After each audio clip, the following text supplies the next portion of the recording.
The Chicago Bears just wrapped up their off-season training program and mandatory camp is in the books. We now have a 40-day break until training camp, and Adam Hoge joined 670 The Score yesterday to share his concerns for Justin Fields and spoke about how worried he is about our starting quarterback.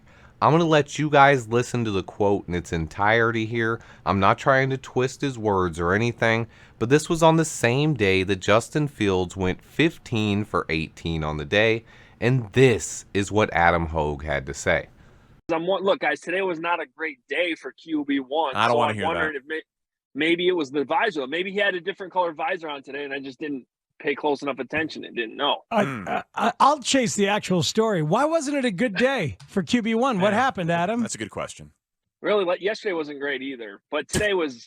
When he's throwing to DJ Moore, he looks like that quarterback that Matt Eberflus, Luke Getsy, any one of us have said is the goal for this offseason, right? Get rid of the ball faster, make faster decisions, be more accurate. When he's throwing to DJ Moore, I see that quarterback. I mean, that's there, and I think that's been relatively consistent. The concern for me, and I wasn't even really considering it too much of a concern until really the last 2 days, is just when he's going other places, I'm still seeing more of the guy we saw last year where there just is that inconsistency. And today especially, and it was just today, it really hasn't been these other practices. We've been able to watch 5 total over the last 5 weeks or so now, 4 weeks. But I found myself standing there on the practice field today, literally saying, throw the ball. And I don't have a great answer for you on the timing thing, because especially when it comes to 7-on-7, there's not even the fake pass rush without pads on. There is no pass rush. There literally is not anybody coming at you. And there's just been plays where I see him with that little hitch, that little extra hesitation before he unloads it, and then he will unload it to where he's looking. And there's one example today, I think it was to Tyler Scott, where he did that little extra hitch.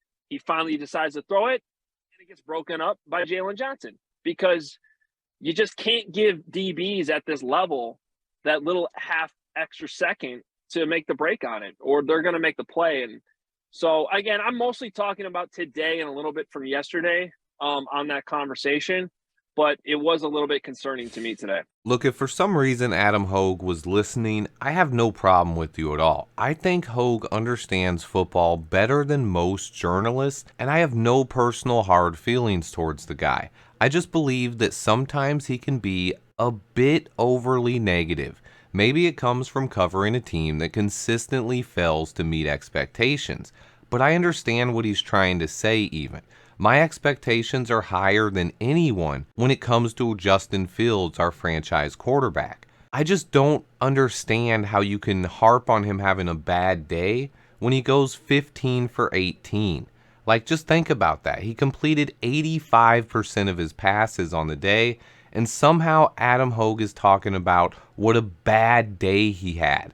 Not just that he had one bad pass, he was saying it was a bad day. He said multiple times it wasn't a great day when he was 15 for 18.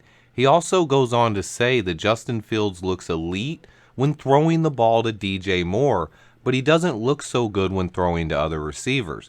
So let's think about that for a second. Considering Chase Claypool and Darnell Mooney are out, basically what Hoge is saying here is Justin looks great throwing to his only established receiver on the field. But when he's throwing to guys like Dante Pettis and Equanimous St. Brown, not as many plays are being made. I mean, yeah, that sounds like common sense to me, but what about thinking about it realistically and maybe pointing out that Justin went 15 for 18 on the day with receivers like ESB, Dante Pettis, and Velus Jones Jr., with 2 of the 3 starters at wide receiver, Darnell Mooney and Chase Claypool, being sidelined. On top of that, the one guy he is connecting with beautifully is DJ Moore, and it's the first time they've really ever got to work with each other, and they already have an established connection. How can that possibly be a bad thing?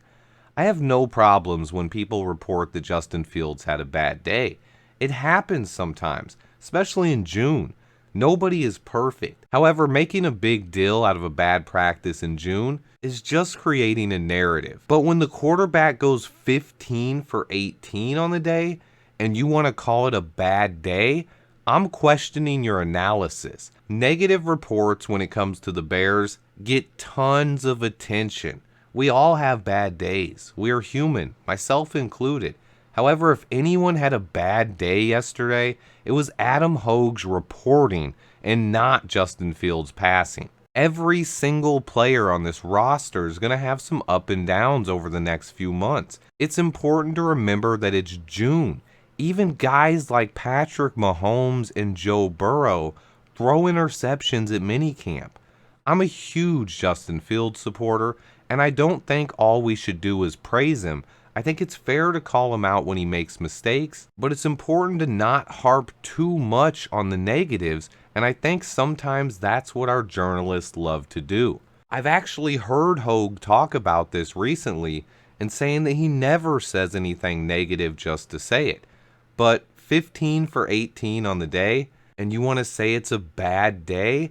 I think Hoge gave us an honest assessment on how he felt. He was sitting there watching practice, and at one point in the day, he probably was saying in his head, get rid of the ball, get rid of the ball. But calling out that one incomplete pass and not mentioning a single thing about the 15 completions and just harping on that one bad pass and calling it a bad day when he completed 85% of his passes just isn't it. The bottom line here is that Justin Fields came back today and had his best day of the entire offseason, throwing multiple touchdown passes, and he's been the story of camp. He's done this without Chase Claypool and Darnell Mooney practicing, while he's still getting on the same page with DJ Moore. At this point in time, just ignore Hoge's comments. No hard feelings for the guy at all. I think let's just all move on from this and realize it's time to get excited for training camp. I'll be breaking down the rest of the rookie class with all 22 videos over the next few weeks and have some special surprises for you guys as well. Thanks to everybody who watches the video. Please remember to hit that like button for me. Stay tuned, and until next time, bear down. Yeah, we icy. We going for that ring. We about to go golf. Let's go to the swing. So, yeah.